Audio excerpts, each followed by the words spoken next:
Happy Sabbath, everybody. I want to welcome each of you to our fourth study together. Let's open with a word of prayer.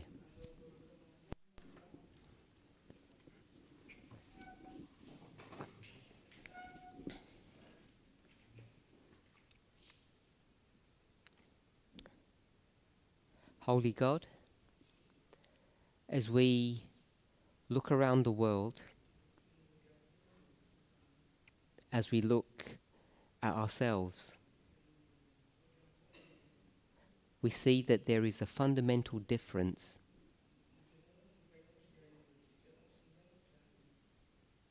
regarding what's happening today compared to even the recent past.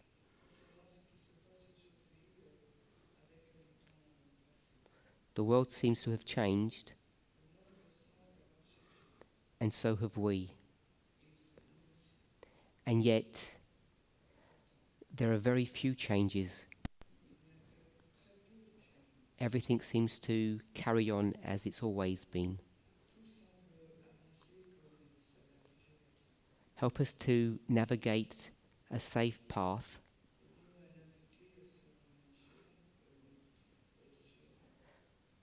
trying to discern the changes and the consistency.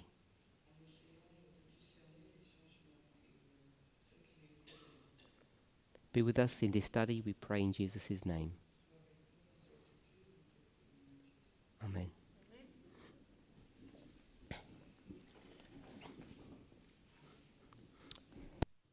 In our previous presentations,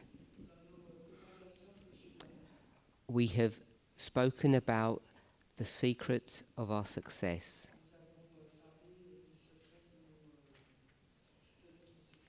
You remember it's an Ellen White phrase that we used.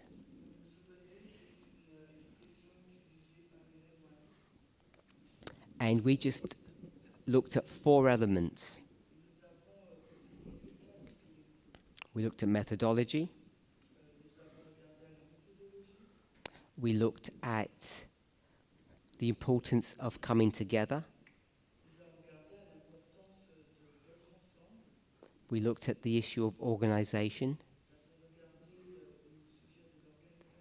And we discussed financial aspects of God's church. And these 4 elements can easily be found in inspiration. And the way Ellen White speaks of them, it's that they are critical in order for the church or the movement to succeed.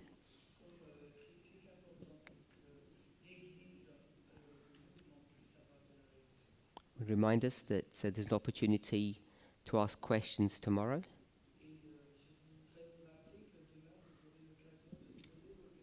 Please submit those questions.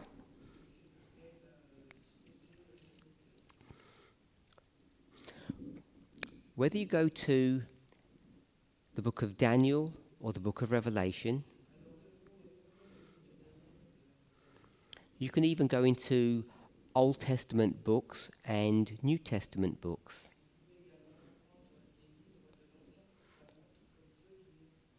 And you'll see a subject that's discussed over and over again. It's the relationship between church and state.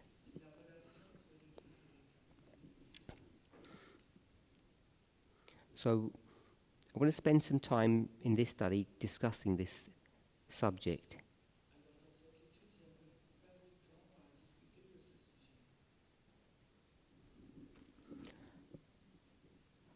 As you all know,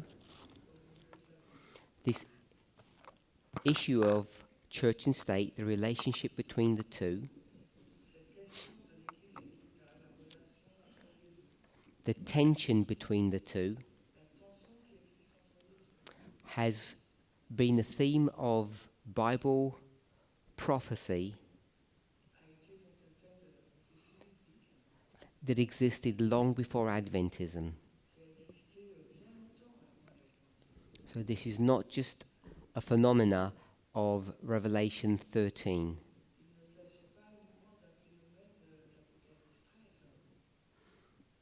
You should all have an understanding, I hope, the tension between church and state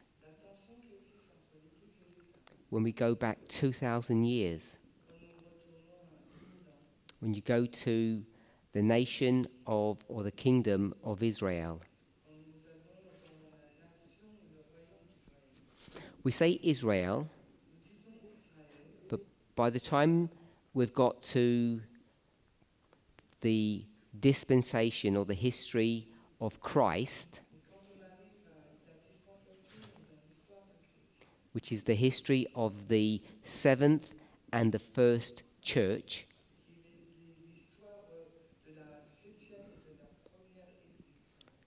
you see that there's a tension between church and state in that history.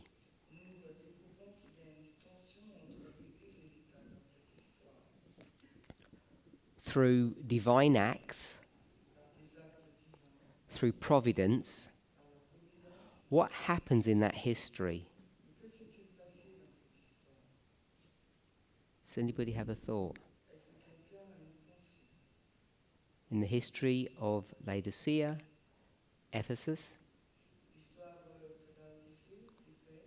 the dispensation or the history of Christ and his disciples, what happens to church and state?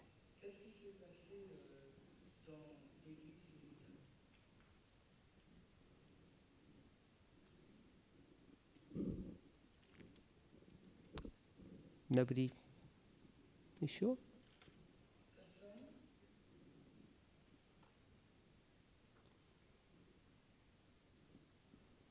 Okay. I'll give my thoughts. Oh, are you saying something? We'll just get the mic if you are. Does everybody understand my question? Put your hands up if you don't understand what I'm asking. Merci. Alors si je comprends bien, j'essaie de comprendre, hein, quand tu parles de l'Église et de l'État au temps de Jésus, est-ce So que I tu try to understand. So if I understand well, you talk about church and state at the time period of Christ. est-ce que c'est au moment de la crucifixion de Jésus? Voilà. Or Dans quel contexte? Is it at the time of the death of Christ, crucifixion? In which context? Not just that specific event in 31, that dispensation. In its broadest sense, you'd begin at 4 BC and go to 100 AD.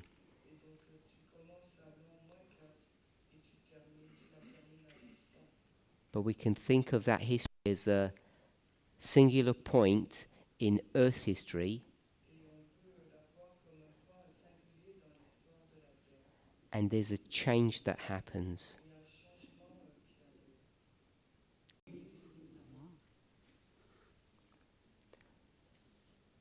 Je sais que lors de la naissance de Jésus, si on peut dire, il y a eu l'État qui s'est mélangé à, si on peut dire, à la religion. So I know that at the birth of Christ, state and church was united. Puisqu'on a vu depuis la naissance de Jésus, il y avait une histoire de roi. So at the birth of Christ, there is a king. Il ne voulait pas d'autre roi que César.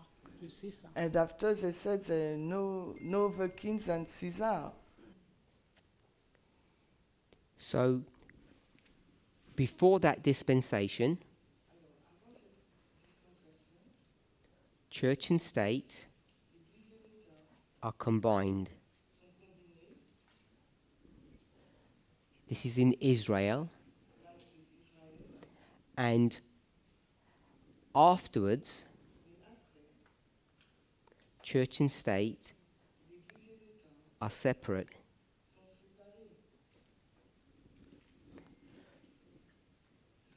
So there's a fracturing of that relationship. Depending upon the story that you're telling, you would give a different date for that separation.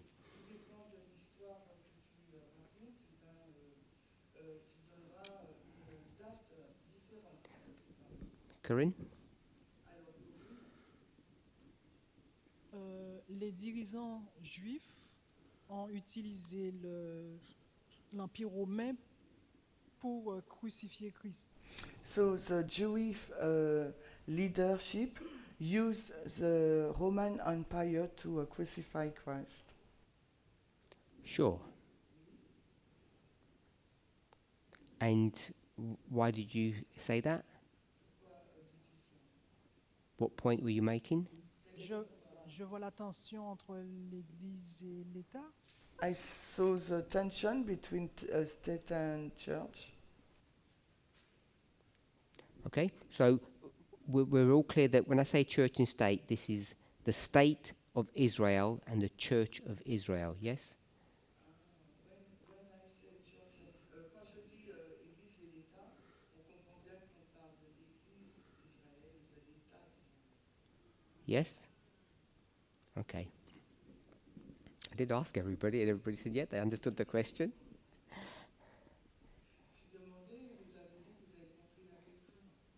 Okay, so we're all on the same page now. We say Israel, but this is only the two tribes, remember?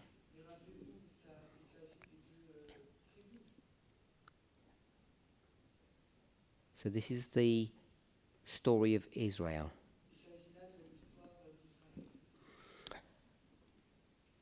Why does that separation happen?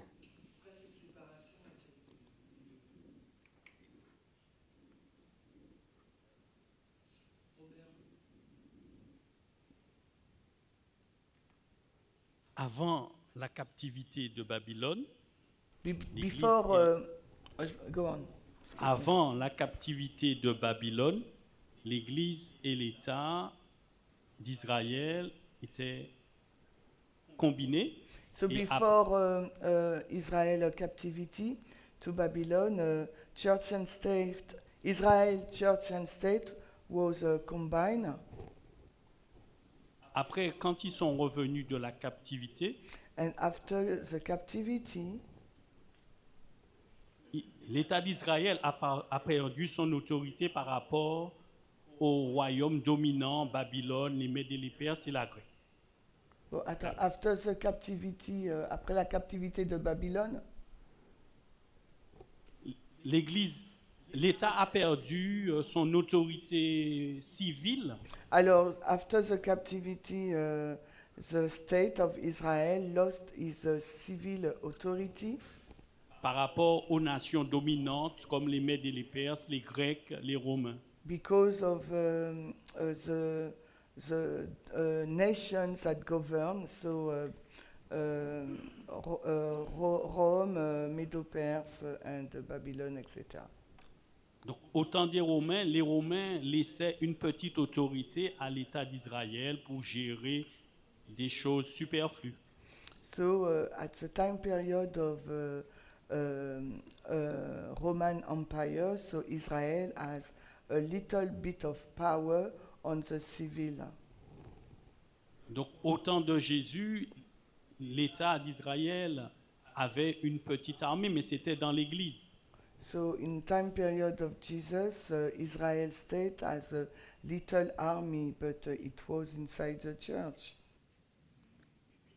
So you've given a history, but my question was, why is there a fracturing of the two in this dispensation?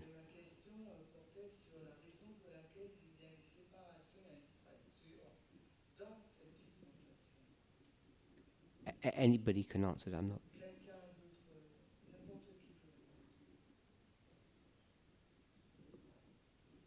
Is it because we will there will be a transition?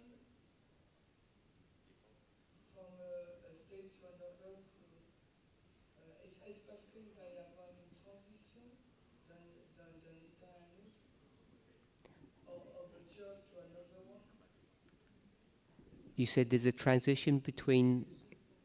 Two church, l'Odysséen à Éphèse, il y a une transition entre deux églises.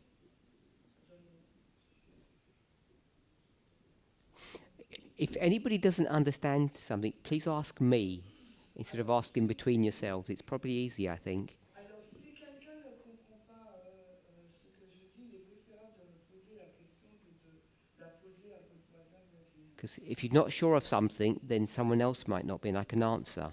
Parce que si vous n'êtes pas sûr de quelque chose, eh bien quelqu'un d'autre pourrait répondre. I didn't understand what you said, Shemaine. Never mind? Okay.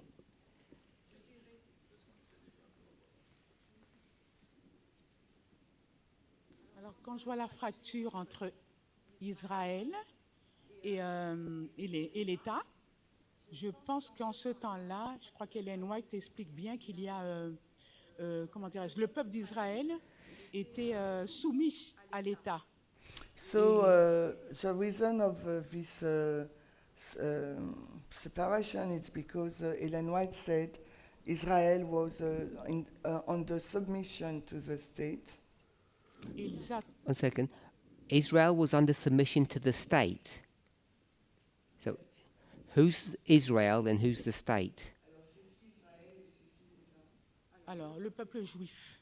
So Jewish people, Jewish people is what? Israel? Oui, le peuple d'Israël. Oui, juif. And the state is? Et l'État, c'était les Romains, si on peut dire. Rome, Si je ne me trompe pas, Rome. if I'm not mistaken. Sorry, you're mistaken. Because I said this is about Israel only. Nothing to do with Rome. D'accord. ok. Yeah. J'essaie de comprendre ta question, mais j'ai... Okay. So I try to understand Yes. your question. Okay, I'm going to take a step back because maybe I've assumed too much.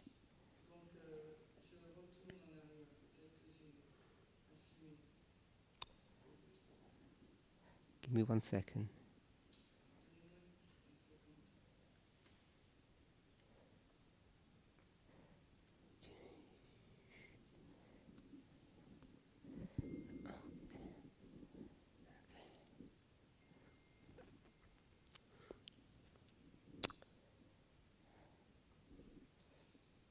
So Ellen White's going to use a term called the Jewish economy. Hopefully you've heard of that term. It's not about economics. So when she speaks about the Jewish economy, is anybody familiar with that term?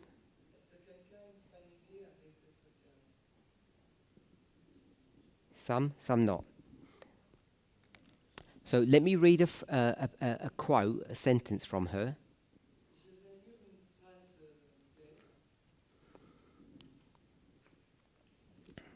I'm just seeing where I would begin.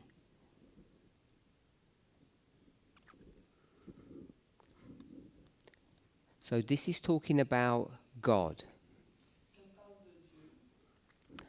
In God's mercy, He did not blot out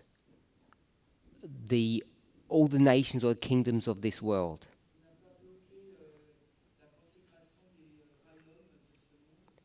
The world, humanity, according to Romans chapter 1, did not worship God, did not acknowledge God, but instead they created false gods or images. Paul says they did that in their vain imaginations. But in God's mercy, He didn't destroy humanity. God had a different plan. God purposed to give human beings another chance, an opportunity to know God. And the way God was going to do that was how? How is God going to go to all the world and say, you need to know who I am? Instead of doing things in your vain imaginations.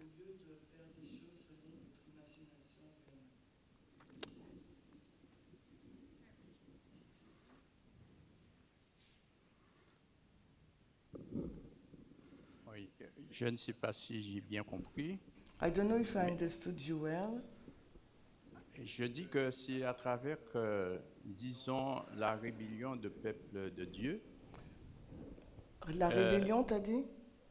Oui, So, because of God's people rebellion, et que Dieu a fait, disons, le monde reconnaître qu'il est Dieu. Il a livré le peuple d'Israël, disons, en captivité. so God, because of Israelite rebellion, God allowed them to be in captivity. So this is not about Israel. I try to say that this is about human beings. The kingdoms of this world. They rejected God. I've sent you the quote. They rejected God. They began to have false God. That's Romans 1:21. We should hopefully all be familiar with the first part of Romans chapter 1.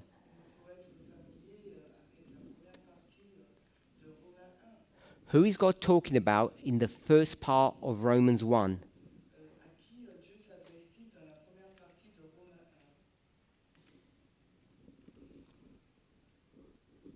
I'll give you a multiple choice. Jews or Gentiles? Gentiles. Okay, so this is not about Israel. The Gentiles have lost their connection with God.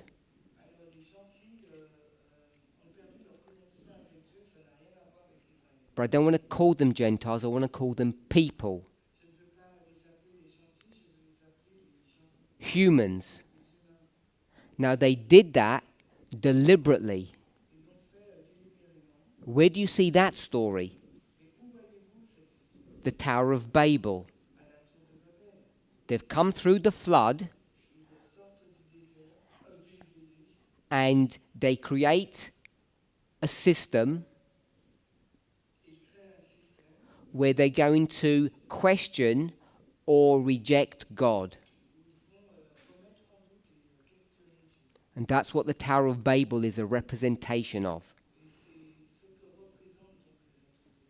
Are we okay with that? So, God has two choices. We can do the flood again and kill everybody, or we can do Tower of Babel again and scatter everybody, or both of those are the same option. Or there's a second option. And that's what we were reading. What's the second option? You either punish people or you educate them. In God's mercy,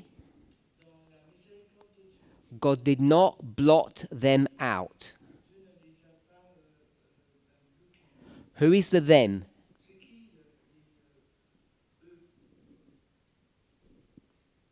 Shout out, we said a minute ago. Who is the them? The Gentiles. Good. Okay, so in God's mercy, He won't destroy the Gentiles. but he's going to give them an opportunity to know God. And what is that opportunity that he gives them? How will they learn about God?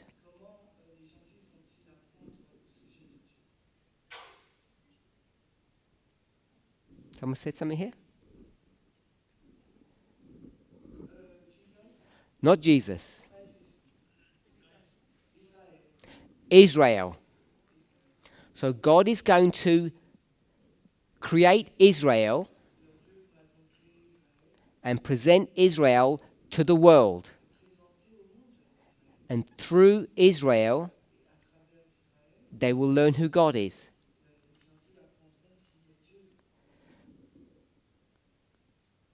God purposed to give the Gentiles an opportunity of learning about God through God's chosen people. We okay with that? Through the teachings of the sacrificial service. So, of course, if it's a sacrificial service, that's about Christ.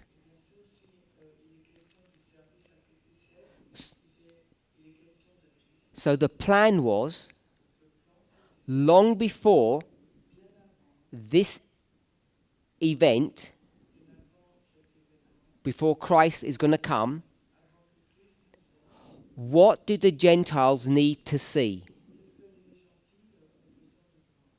Who do they need to see? Before the real Christ comes, they need to see who or what?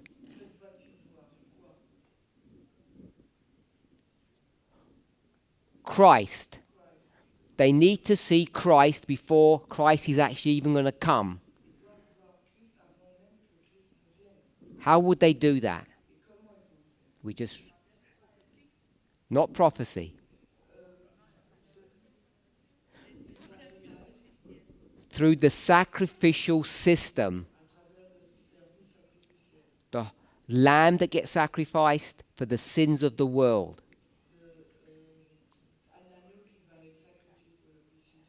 And Israel are supposed to be the teachers. It's like going to a museum. You come to the center, you look at everything that's happening, and the guides educate you about what those things mean. So then Christ is known to the Gentiles. Then when he was going to come, they would all be ready. Are we okay with that? You know the story of the Magi. Why are the Magi sent to Jerusalem?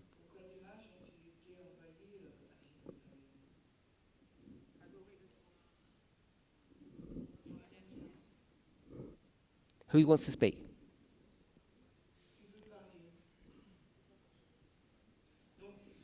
Betsy?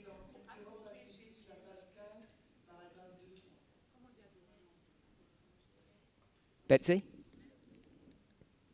En fait, les mages avaient étudié la prophétie et ils avaient vu qu'il y aurait eu un Messie qui devait venir. So the Magi, they study prophecy and they realize that the Messiah was about to come. Yes.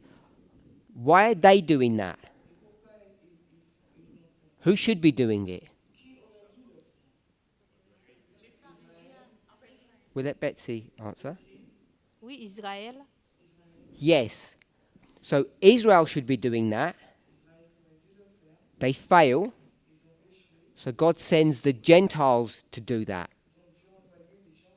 In fact, they're sent to Israel. So you see example after example where this system that God set up isn't working. Christ was the foundation of the Jewish economy. The whole system, as you said, was a compact or condensed prophecy. That's a sacrificial system. It's a symbol of prophecy. Okay, so if we're okay with that, before Christ, the church and the state of Israel are combined. And as Robert explained, they're going to interact or engage with the world. The only way you can do that, the only way you can speak to Egypt is through an ambassador. Is an ambassador church or state? State. State, not church. State. So, if you want to interact or influence the world, the Gentiles, you need a state to do that. That's why you have church and state. After Christ, that church-state relationship is broken.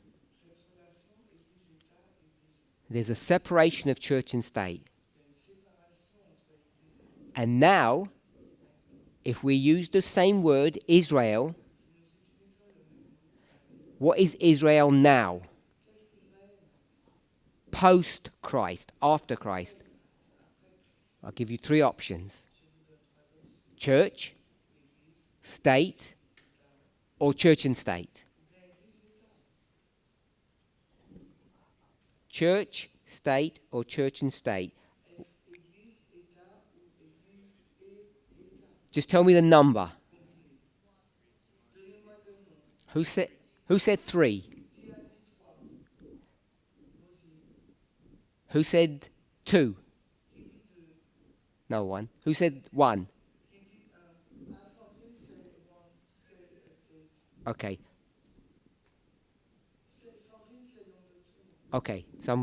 So the answer is one. Israel is now just a church. It's broken. In AD 70, the temple, which is a symbol of the state, I know it's a religious building, but everything connected with it, it's the center of organization. It's destroyed. And the church is now left on its own. And it's scattered. And now, the state that looks after the church is Rome. Caesar becomes the guardian of the church, not the Sanhedrin.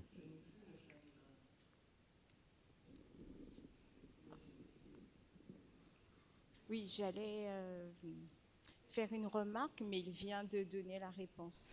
Okay, I was going to do a remark, but you just gave the answer.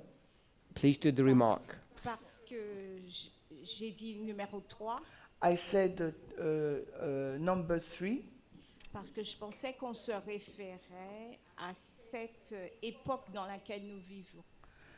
because I think that we were talking about our time period in which we're living. Good. So, if we all are okay up to this point now, The question is, why? Why break up a good marriage? Why fracture this relationship? What God has put together, let no one break apart. That's exactly what happens. The church and the state divorce.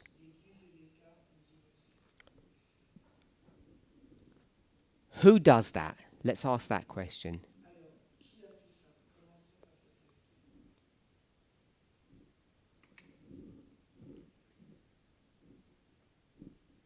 Who? Put your hands up. God. Okay, so we'll say who? God. God does the breakup. Why?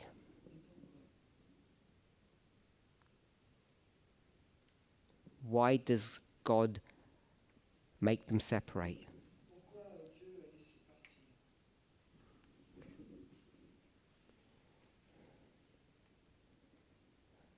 Je ne sais pas si c'est la réponse, mais quand je réfléchis, I don't know if it is the answer, but when I'm thinking, je me dis que c'était la meilleure façon pour que son peuple puisse de nouveau le connaître. I think it was the best way in order these people can know God Pour again, le rééduquer, to re-educate the people, parce qu'ils ont échoué dans leur mission. because they fail in their mission. Who are the people that need to be educated? Israel or the world? Alors là, on va dire Israël d'abord et ensuite le monde. So first Israel, second the world. Okay, anyone else?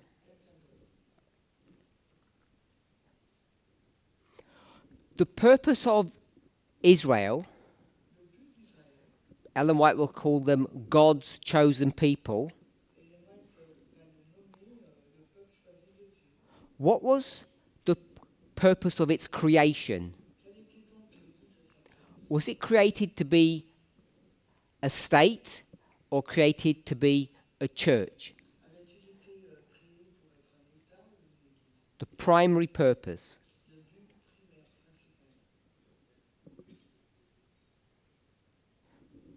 Put your hands up if it's state. Put your hands up if it's church. Okay, so most people agree that the purpose was to create a church. I'm suggesting, in order for that church to become successful, to do its job,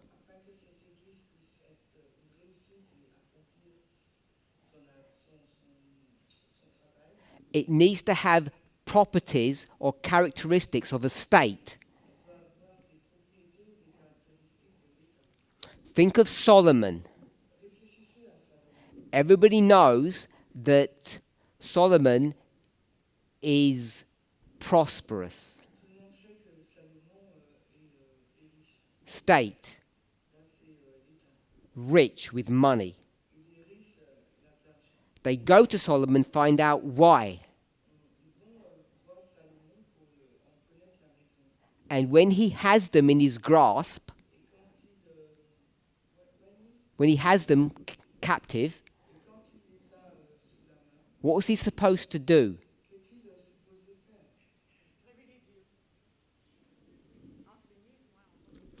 Lift up Christ, because I didn't get that translated.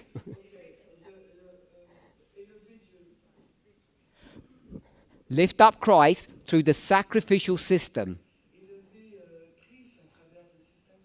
Instead, he said, yeah, I'm a good trader. I understand about the stock market. I'm just really clever. So we know that story. So the purpose of having God's people was to have a church.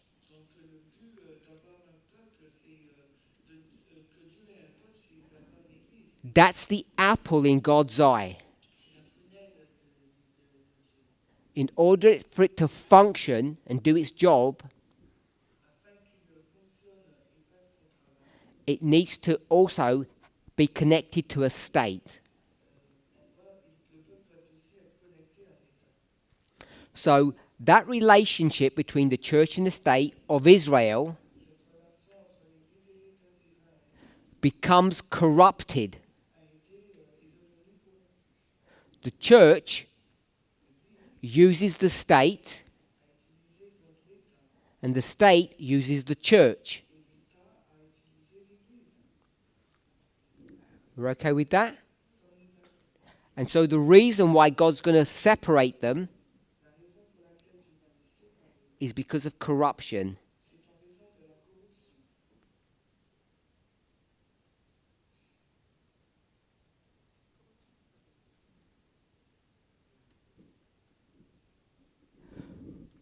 Are we okay with that?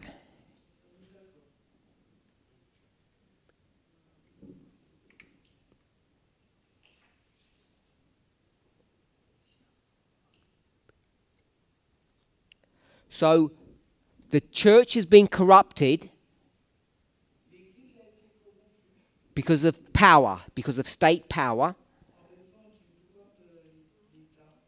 And the state is no longer doing its job. In order to fix the problem, God will separate them. And now it's far safer, better for the church to be under the protection of pagan Rome. Are we okay with that story? Any questions? Muriel? Oh, Muriel?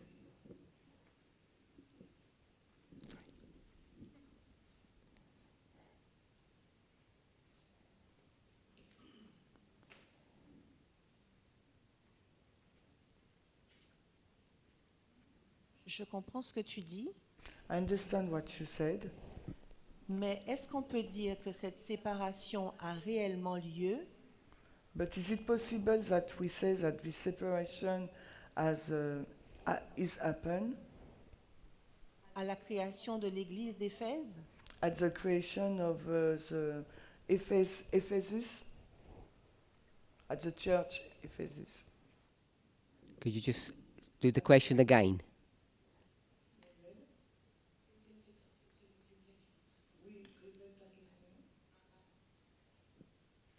I don't know if the question is bad or the translation. I didn't understand what the point was. Sorry. Parce que je n'arrive pas à bien comprendre à quel moment a lieu cette séparation Église-État pour Israël. My problem is I don't really understand when this separation, church and state, is happened for Israel. So that's why she asks you, can we place the starting point, the beginning, at the creation of Ephesus? Juste après la mort de Christ. Is it just after Christ dead? Yes. Okay. So we could mark 34, 66, 70.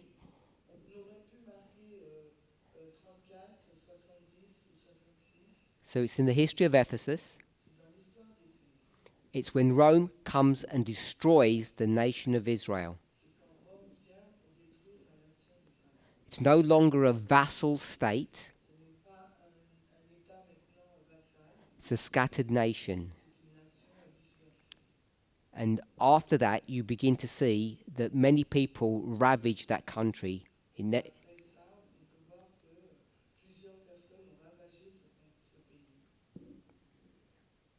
Okay? So we've spoken about corruption. If you jump to Revelation 13,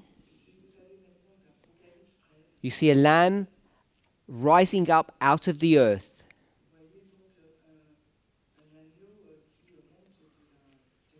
Having two horns. And most of us have some understanding of what all that symbology means.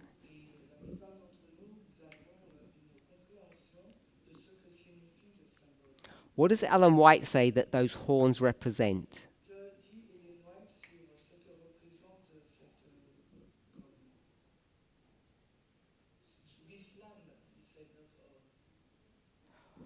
What does Ellen White say the horns on the lamb represent?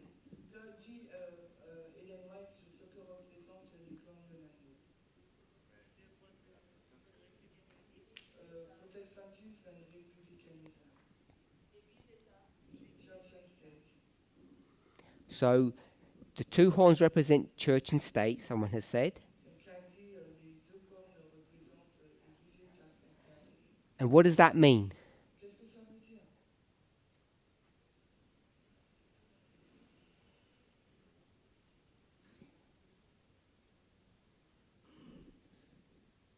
Alors peut-être une réconciliation. Maybe a reconciliation. Joining together. Ensemble. Ensemble. I don't know what ensemble means. Join together, so just repeat, translate. Okay. Sorry. So this land that rises up, we want church and state to come together.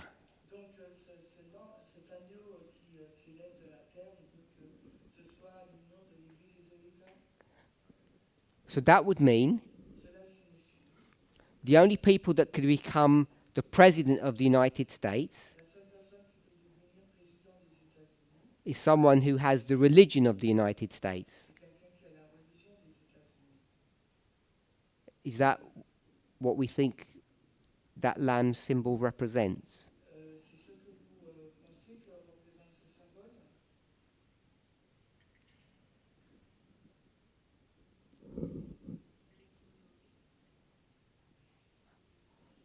Clara, unless you want, it's difficult. Some people think it's difficult, some people say easy. Over here, they said it's easy over here. Je vais dire tout le système économique, militaire ou autre.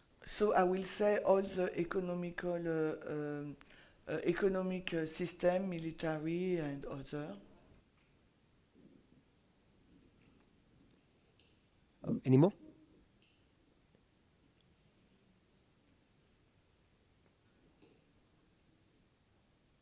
No. Okay, I want to go. Paulette.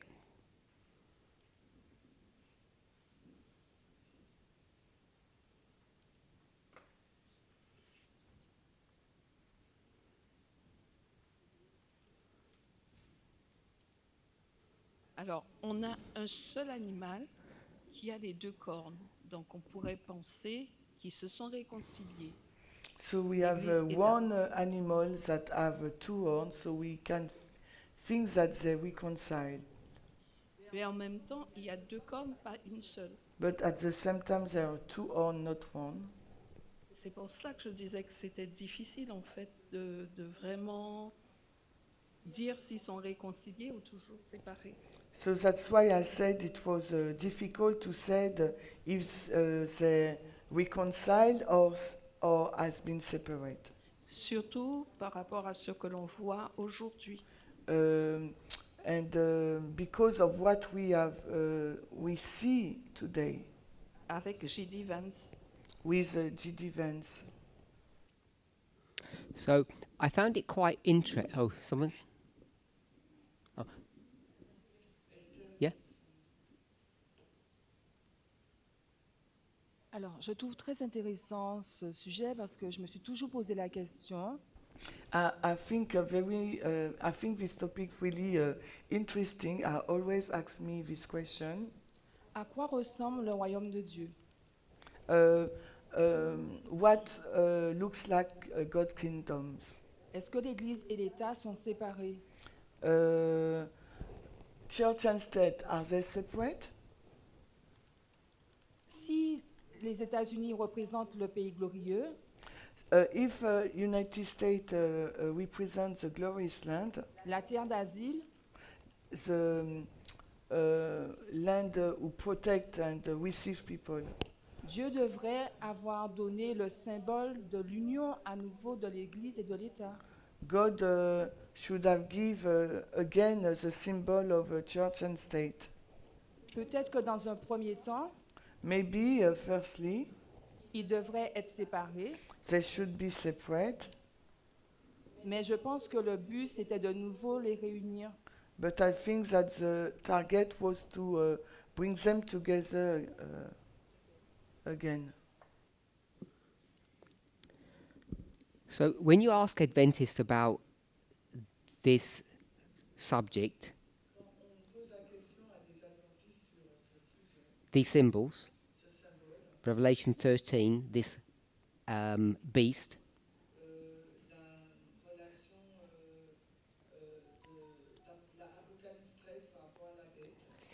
most people will say the following. The horns represent church and state, and more than that, the separation of those two.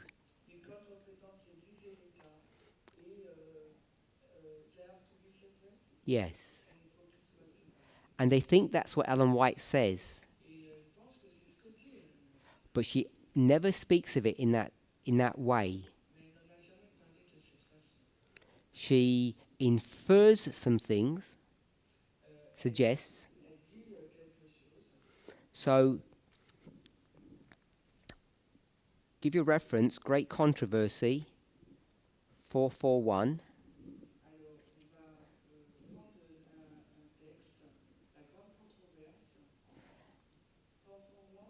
Yes.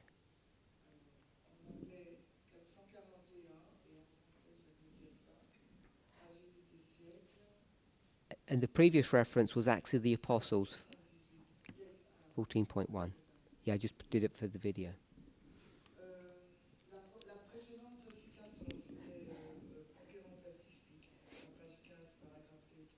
So,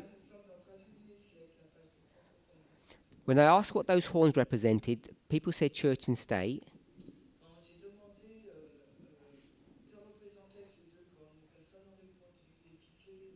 But I think I heard Clara say republicanism and Protestantism. Because I asked what Ellen White said. So this is what Ellen White's going to say that the horns represent. The lamb-like horns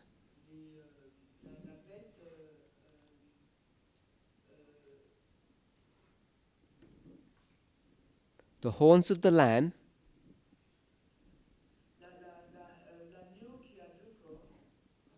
indicate youth, innocence,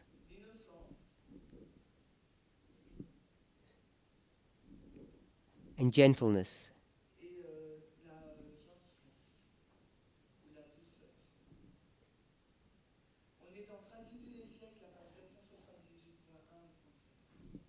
She says that's what these horns represent. Doesn't talk about church and state, doesn't talk about separation. And based upon that, when you go to like an Adventist preacher, they just say, it's United States, church and state, separate. But in this quote, and there aren't that many quotes, Ellen White doesn't express it that way.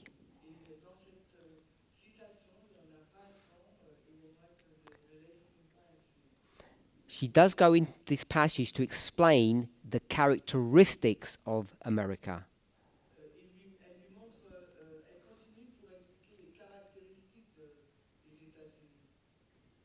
I can't see that. If it's timing, I've got 20. I've got 22 minutes. Yeah, thank you. So she's then going to go in this passage to explain the United States. And this is where we get the separation of church and state. This concept, this idea. Because she speaks of two documents, the Declaration of Independence and the Constitution. And in the independence document, we all know the phrase. Everybody is created equal, and we have a right for life, liberty, and happiness. In the English, it says property. So it says that in the Declaration of Independence. Everyone's equal, and everyone has the right to have life, freedom, and property. So that's what that says. Then the Constitution says what? A government that's created by the people, to serve the people, and that government can only come from the people. So it's the people that create that government. The government is supposed to serve the people, and you can only be a member of the government if you're an American. That's the essence of those two documents. And why did they create those documents? Because what had happened, if we do another dispensation, and we'll call this the time of the end, 1798, if we were to do 5 and 6, in this history before, you have church and state. Who's the church? Papacy. Who's the state?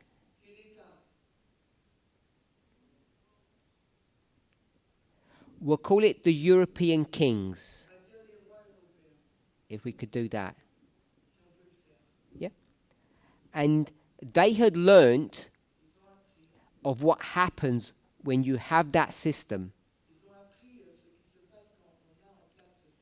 So when they go to the New World, because this was the old world, they say, we're going to fracture that relationship. So that's why they create these documents.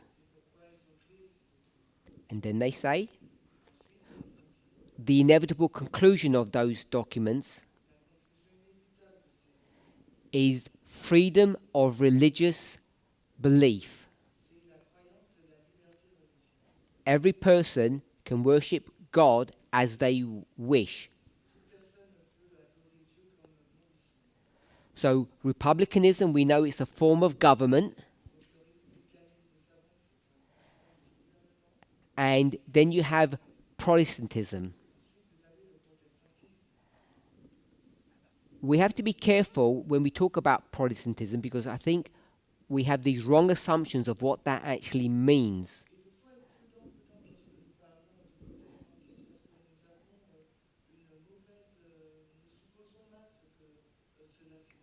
What is republicanism? I know it's government, don't say that. When they say republicanism, what do they mean?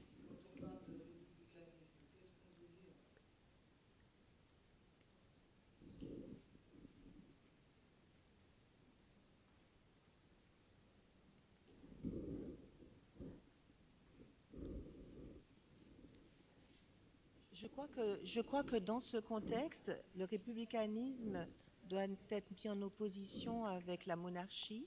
So I think in that context, republicanism should be put in contradiction with or in opposition with monarchy. Good. So we'll say it's a government by the people, of the people, and from the people. Simply put. And what's Protestantism? Because most people are going to say Christianity. And I'm going to suggest it's not.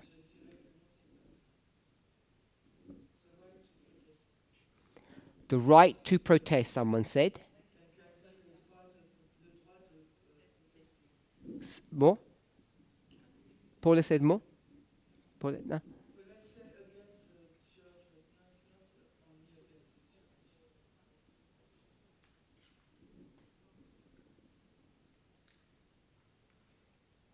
Alors je m'explique, parce qu'ils viennent de l'Europe où ils ont subi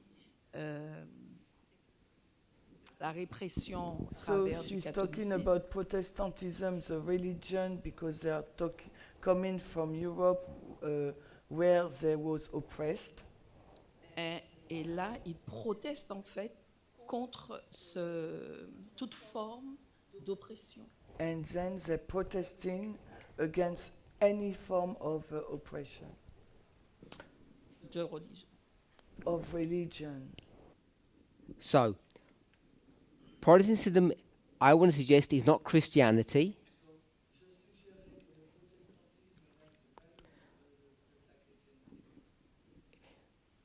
We'll say this. It's freedom to worship God. We'll just say to worship. We'll say to live according to one's conscience or choice. So we can say, is that okay? Exactly, I'm writing what she said. That's what I'm doing. I agreed with her. Yes, because what she said wasn't just about the papacy specifically, and it's not about Christianity. Because when we talk Protestantism, we think sola scriptura. And I want to suggest the way it's being used here, it doesn't mean that.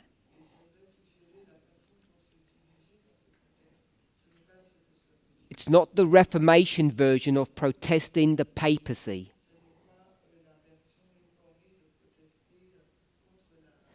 It's protesting control of someone's conscience.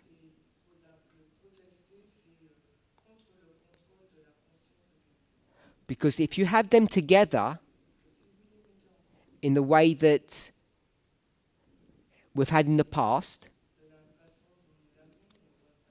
old Europe, Israel, what happens is the only people who can get into government are the people who have the right religion,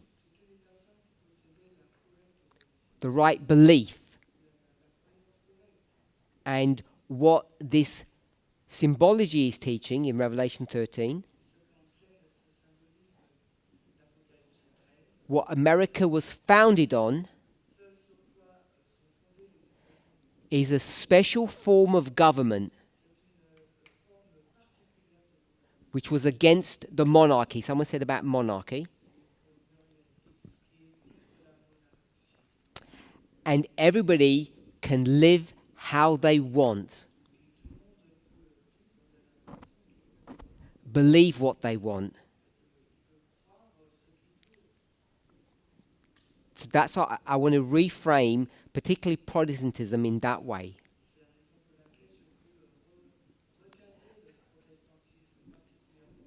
So if we're okay with that, then this movement, from its inception, time of the end, 1989,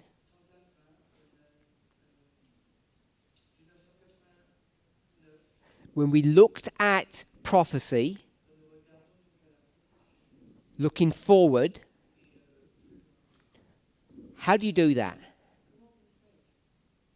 You're here at the time of the end,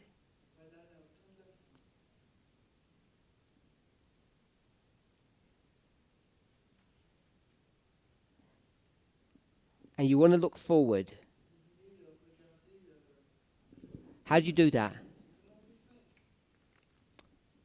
Tell me the mechanism or give me the Bible chapter.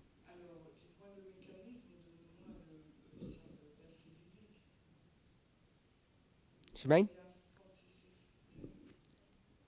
Isaiah 46. And you gave us the verse 10. So, the way you look forward is by looking back. I'm the God that predicts the future from the past. So you have to look forward and back. So that's an old study that we used to do, and it's still correct. But it causes a problem. Because in Revelation 17 and 13, speaks about resurrection. And in recent studies, we have, if not defined, we have explained resurrection.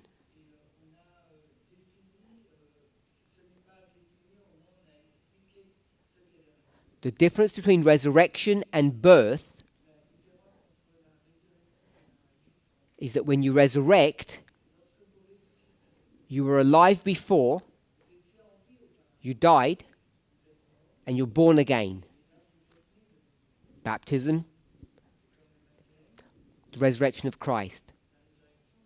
And the important thing to remember, and we consistently forget, when you resurrect, there's one important element. You look different. If you go to Christ, you look better. And that's what you're all hoping for. In the resurrection, aren't you? A nicer looking body. So, if we're okay with that, when we go to this history, we have to be careful what we are looking for in the future, what we're anticipating.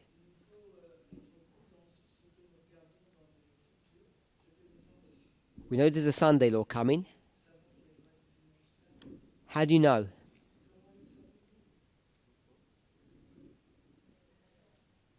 Because there's one in the past. Good, so you got that. Because there was one there. What was in the past? Clues here, the clues here. What was in the past? Church and state. What we expect in the future? Church and state. And this is the problem or the ditch in which this movement has entered into or fallen into.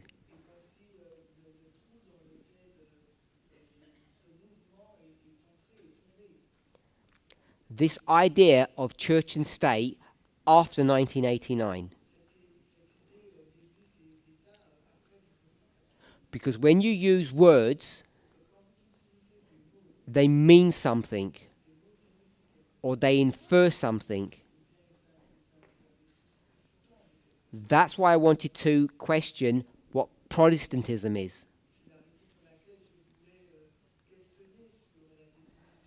And I want to reframe it, not redefine it.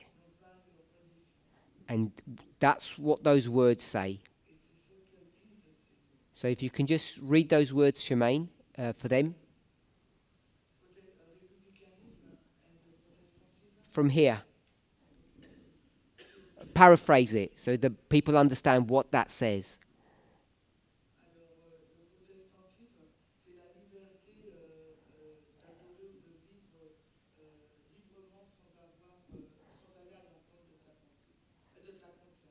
It's not sola scriptura or the Bible. This is the problem that Christians had back in 1798 history, and the same problem they're having now, and the same problem we can tend to have. It's not about the Bible and it's not about Christianity.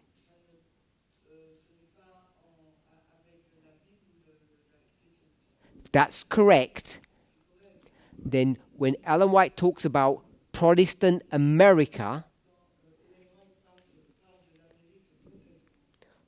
what does Protestant America mean? Let's use different words. What's America? We've already used the words.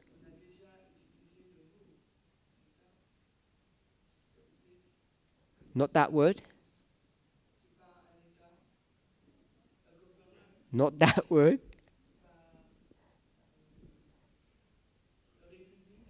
Republicanism and Protestantism or Protestant America is not some Christian thing. It means freedom of choice.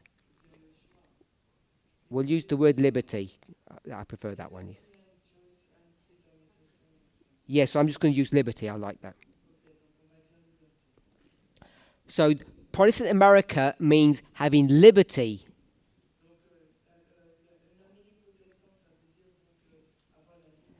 And how do you have that liberty? This state guarantees it. So I want us to see Protestant America in a slightly different way than you may have thought about before.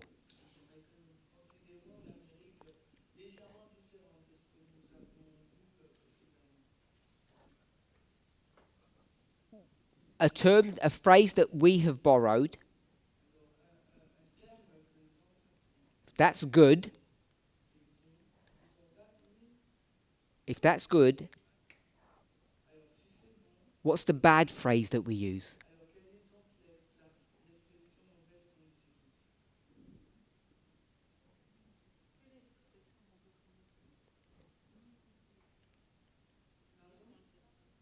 What do we put here?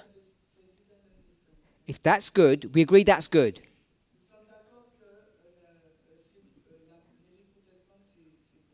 What's the bad version of that? What word do we stick in front of Protestantism?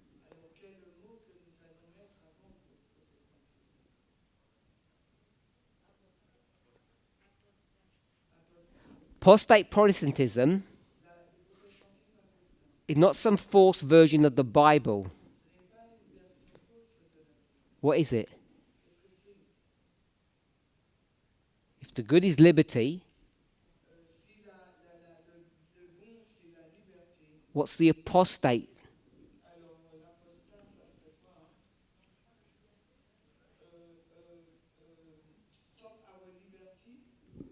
Okay, we'll say control. So, what I want us to begin to see, to reframe our thinking,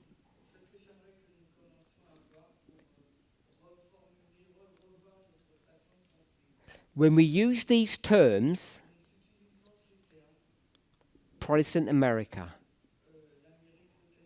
apostate Protestantism, church and state, republicanism, Protestantism, all of these terms, I understand that it's church and state at a very simple, basic level.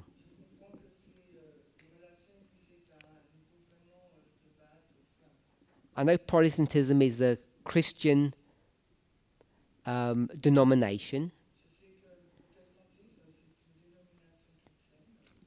but I want us to see it in a slightly different way.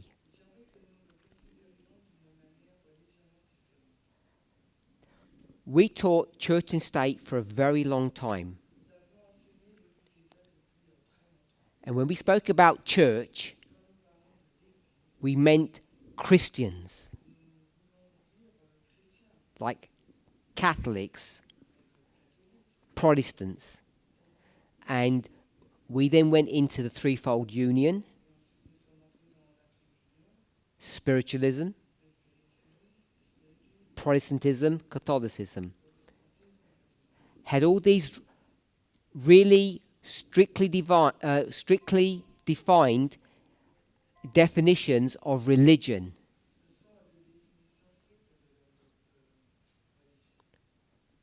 And I think, I'm sure, we've made mistakes in doing that. So several years ago, Elder Tess stood up and she said, "Stop this church thing that you talk about, because it's not fit for purpose."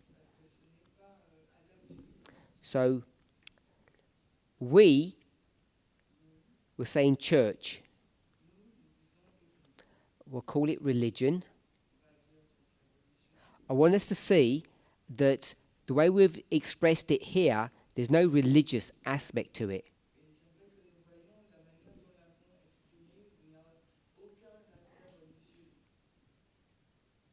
Then Elder Tess said, not church. What word did she use?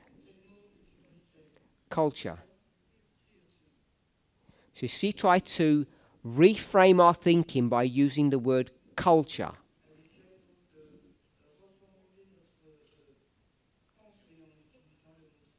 That was her attempt in trying to reframe our thinking when we start thinking about Protestant America, apostate Protestantism, or republicanism and Protestantism as Ellen White uses it. So I want us to see that if you look carefully at these terms, GC 441, you can see that Ellen White wasn't talking about religion or church in the way that we think.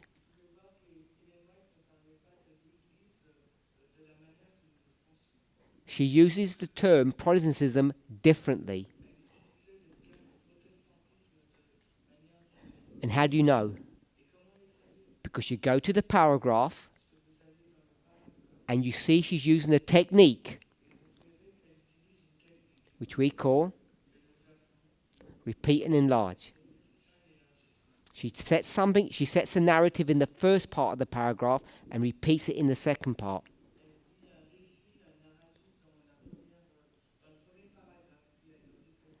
So I want us to see simply that Elder Tess was trying to guide us.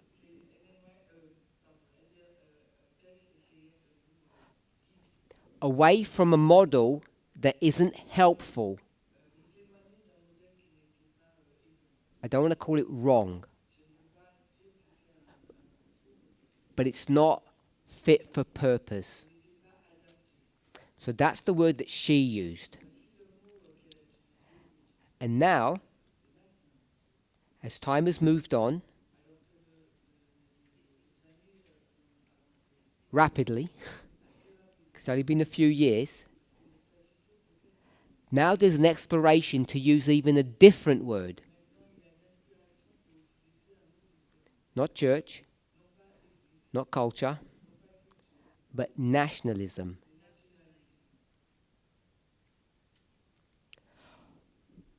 What I want us to see is that these are not inventions by these elders. These are not some new radical thoughts. All they're doing is reframing our incorrect understanding of this element that we call church, which, if you go back to the origins of where all of this came from,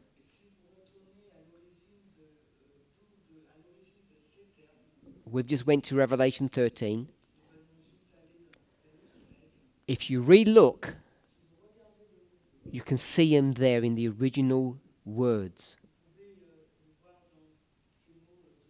In the original idea, it wasn't this Christian religion that was being referred to.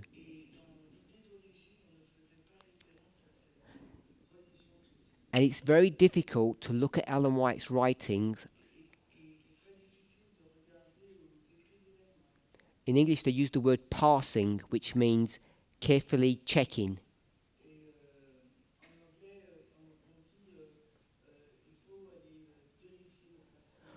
Because Ellen White lives in a time in America that is anti-Catholic.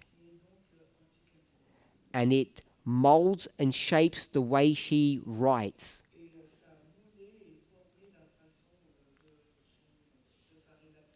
So as time goes on, you're going to see us increasingly understand why we've gone from church to culture to nationalism.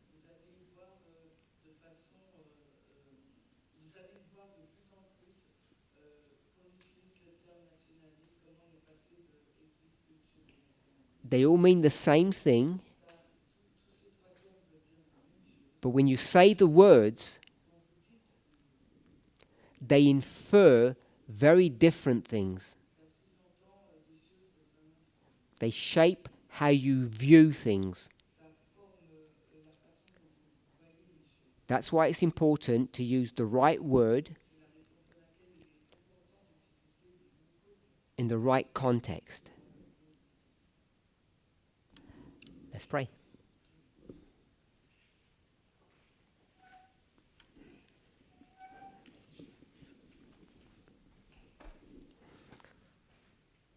Holy God, we thank you that we can see that you who began this work have continued to raise up people to finish this work.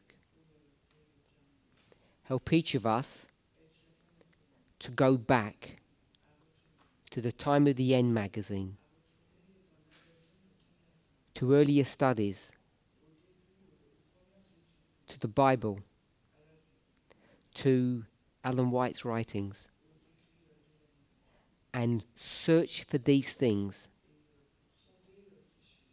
to see if they are so. Give us objective hearts and minds, and help us to love the truth above all things, because that's how we are set free. In Jesus' name, amen.